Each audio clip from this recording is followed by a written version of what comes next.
नमस्कार। इशारों इशारों में आपका स्वागत है। मैं हूं संकेत उपाध्याय। आज सुप्रीम कोर्ट में बड़ी ज़रूरी हियरिंग हुई। वो हियरिंग चली और उस हियरिंग में बहुत महत्वपूर्ण फ़ैसले सुप्रीम कोर्ट ने लिए हैं। और फैसले से ज़्यादा सुप्रीम कोर्ट ने कुछ ऐसी बातें बोली हैं जो कि हम चाह रहे थे, जिस पिछले करीब 15-20 दिन से जिस तरीके का एक माहौल बन गया, उसके बाद ये लगा था कि क्या यही न्यू नॉर्मल हो गया है? क्या इसी तरीके से अदालती कार्रवाई चलती हैं और क्या इसी तरीके से सब चीज़ खुले में आ जाती है और जिसका जो मन में आए वो करे और रिपोर्ट में जिस तरीके से जो मर्ज़ी करना शुरू कर दे? तो ये सब तमाम चीज़ें जो हैं, ये लगातार रिपोर्टिंग हो रही थी। हमने यहाँ पर अपने कार्यक्रम में कई बार इस बात का उल्लेख करने की कोशिश की कि ये कैसा सर्वे है। खबरों की खबर में और सवाल इंडिया का में भी हमने ये सवाल तमाम बार उठाया है कि ये किस तरीके का सर्वे है, जिसमें पहले सर्वे कमिश्नर जो है वो उन पर आरोप लगते हैं कि वो पक्षपात रवैया अपना रहे हैं। उसके बाद फिर वो मामला अदालत जाता है वहाँ पर लोकल, तो उसमें एक फ़ैसला लिया जाता है कि चलिए साहब 2 और सर्वे कमिश्नर। फिर नए सर्वे कमिश्नर्स में से एक सर्वे कमिश्नर पुराने वाले सर्वे कमिश्नर के ख़िलाफ़ उसी अदालत में कहता है कि ये इनकी टीम के कुछ लोग हैं, वो बाहर जाकर के लीक कर रहे हैं सब खबर, और इस वजह से इनको नहीं होना चाहिए। तो अदालत फ़ैसला लेती है कि नहीं, वो पहला वाला सर्वे कमिश्नर हटा दो। पहला सर्वे कमिश्नर उसके बाद कहता है कि मेरे साथ पक्षपात रवैया हुआ है, मैं एक पर्सनल लड़ाई का विक्टिम हो गया हूँ।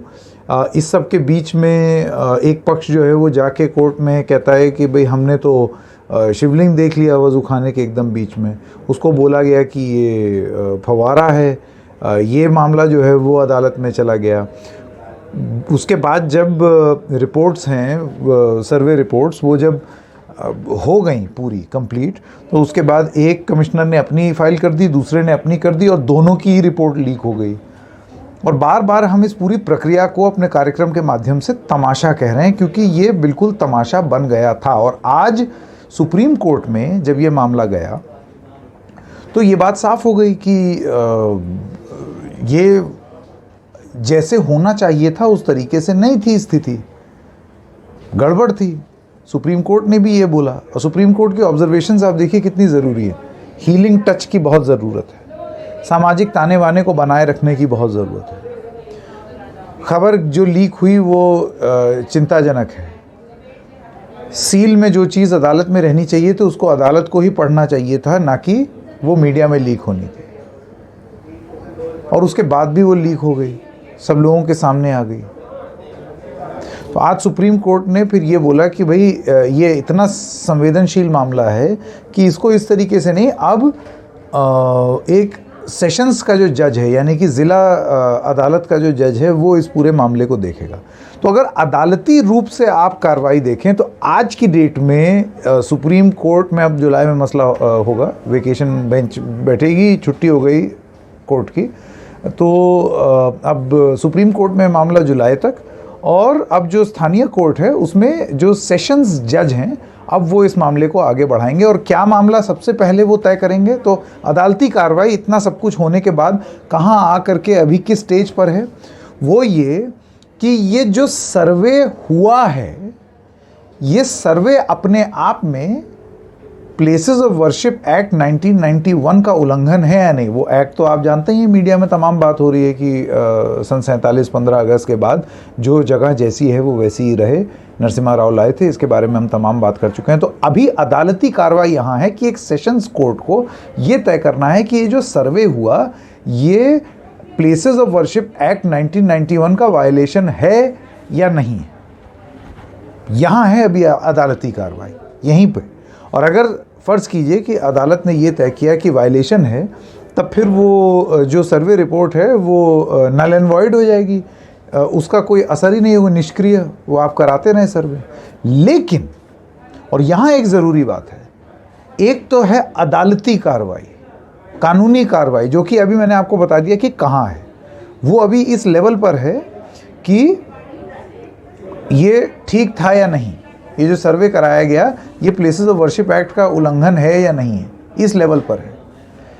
लेकिन इस लीगल लेवल पर जो लड़ाई है ये पूरी, उससे कई कई कई कई कई मील आगे राजनीति पहुंच चुकी है। और वो कैसे पहुंच चुकी है? जिस तरीके से ये पूरी प्रक्रिया हुई और अदालत अब आई और अब उसने इसको रोकने की कोशिश की और इसको थोड़ा सा व्यवस्थित करने की कोशिश की है, उससे पहले ये जो 20 दिन तक जो कारपेट कवरेज एकदम बिल्कुल एक एक पैरा, मतलब लोगों ऐसी ऐसी चीज़ टीवी पर लिखी थी कि सर्वे की रिपोर्ट की एक एक लाइन हमारे पास हो, एक एक लाइन यूं यूं करके पढ़ी जा रही है। हम भी दोषी हैं, हमने भी पढ़ी, लेकिन हमने ये चीज़ बताई कि जब अब सब लोग चला चुके हैं सारी दुनिया और ये लीक सर्वे है और वादी पक्ष और प्रतिवादी पक्ष यानी कि जो पिटिशनर्स हैं और जो दूसरी तरफ के हैं उनकी तरफ से ये कॉपी कहीं से ली गई है या पिटिशनर्स जो हैं उन्होंने ही ये कॉपी दे दी है, ये चीज़ बहुत क्लियरली हमने बताई। उसके बाद हमने वो जानकारी जनता में दी, ये बताते हुए कि अब आप तय कर लें कि आपको इसमें से कितना नतीजा निकलना है। उसके बाद हमने जो एडवोकेट कमिश्नर है उससे भी बात की। उसका ये कहना था कि मैंने कुछ फाइंडिंग नहीं है मेरी, इसको यूँ ना समझा जाए कि मैंने कुछ खोज लिया, मैंने कुछ नहीं खोजा है, मैंने बस ये देखा, वहाँ पर जो देखा वो वैसा वैसा लिख दिया और जो चीज़ जो है वो मुझे लग रही थी कि मेरी समझ के परे है, वहाँ पर मैंने दोनों पक्षों ने क्या क्या बोला वो अपनी रिपोर्ट में लिख दिया। ही सेड शी सेड है रिपोर्ट, उससे ज़्यादा उसमें कुछ नहीं है। और फिर वो ये भी कहते हैं अब कोई इतिहासकार आए तो वो ढंग से बता पाए। आप ये जान लीजिए कि पिछले साल ये ASI एक ऐसा भी था, लोकल अदालत ने ये बोला था कि पुरातत्व विभाग यहाँ पर सर्वे करा ले ज्ञानवापी में, जिसको इलाहाबाद हाई कोर्ट ने उस पर स्टे दे दिया। अब ये मामला दोबारा अदालती कार्रवाई में दोबारा वहीं पहुँच गया है कि ये सर्वे कराना ठीक था या नहीं, वो इलीगल तो नहीं था, क्योंकि इससे पहले इसको इलीगल घोषित किया गया है या गलत, उस पर स्टे ऑर्डर हुआ है। मैं क्यों राजनीतिक कार्रवाई को इससे कई कई कई मील आगे बता रहा हूँ, वो इसलिए क्योंकि ये जो बवाल हुआ पिछले 15-20 दिन का, अब अदालतें कुछ भी तय करें, जनमानस में और जनता में तो आपने ये बात फैला दी ना, एक लीक रिपोर्ट चली गई, एक मन में डाउट तो खड़ा कर ही दिया, जबकि वो कोई सैंक्टिटी नहीं है अभी उस रिपोर्ट की, अभी तय ही नहीं है कि वो रिपोर्ट जो है वो उसके मायने होंगे या नहीं। वो तो जज, जब सेशंस जज का जज तय करेगा कि सही है या नहीं, उसके बाद की स्टेज है वो, उसके बाद भी लीगल रेमेडीज़ है। लेकिन उससे पहले ही, क्योंकि उसकी एक एक शब्द, यहाँ पर ये मिला, वहाँ पर वो मिला, यहाँ पर ये मिला, वहाँ पर वो मिला करके आपने एक जनता के मन में एक बीज बो दिया है, एक वो डाल दिया, हाँ ये इस रिपोर्ट में तो ये कहा था, शिवलिंग की फवारा, फलाना की फलाना, मंदिर की मस्जिद, डाउट तो डाल दिया ना, तो वो बीज बो दिए गए।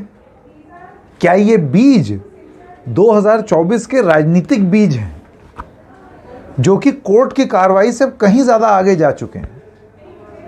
देखिए, अदालतें बुरा ना माने, लेकिन अब अदालतें क्या काम करेंगी? जनता के बीच में तो जो जाना था चला गया।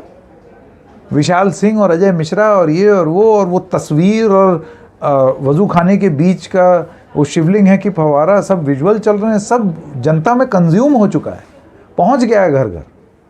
और उस पर भले ही बीजेपी के आला नेता ना बोल रहे हों, लेकिन आप नीचे की पूरी खेप जो है बीजेपी की, या नीचे की जितनी खेप, और सिर्फ बीजेपी ही नहीं, MIM की अगर आप बात कर लें, वो भी उतना ही मुखर होकर के बोल रहे हैं, वो अपनी बात रख रहे हैं, अपनी कॉन्स्टिट्यूंसी को साधने की कोशिश।